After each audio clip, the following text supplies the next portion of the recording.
Morning everyone. Happy Independence Day to all. ನಾನು ಝಾನ್ಸಿ ರಾಣಿ ಲಕ್ಷ್ಮೀಬಾಯಿ. ನಾನು ಮಹಿಳಾ ಸ್ವತಂತ್ರ ಹೋರಾಟಗಾರ್ತಿ. ನನ್ನ ಹುಟ್ಟಿದ ಹೆಸರು ಮಣಿಕರ್ಣಿಕ. ನನ್ನನ್ನ ಪ್ರೀತಿಯಿಂದ ಮನು ಎಂದು ಕರೆಯುತ್ತಾರೆ. ನನ್ನ ಹುಟ್ಟಿದ ದಿನಾಂಕ 19 ನವೆಂಬರ್ 1828. ನಾನು ಬ್ರಿಟಿಷರ ವಿರುದ್ಧ ಹೋರಾಟ ಮಾಡಿದ ಧೀರ ಮಹಿಳೆ. ಪಿರಂಗಿಗಳೇ, ಈ ದೇಶ ನನ್ನ ಪ್ರಾಣ ಹಾಗೂ ನನ್ನ ಮಾನ. ಇದು ನನ್ನ ಪುಣ್ಯ ಭೂಮಿ ಹಾಗೂ ಕರ್ಮ ಭೂಮಿ.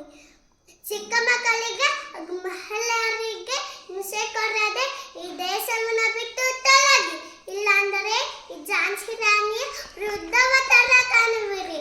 ಹರ ಹರ ಮದೇವ್, ಹರ ಹರ ಮದೇವ್. ಬರಕ್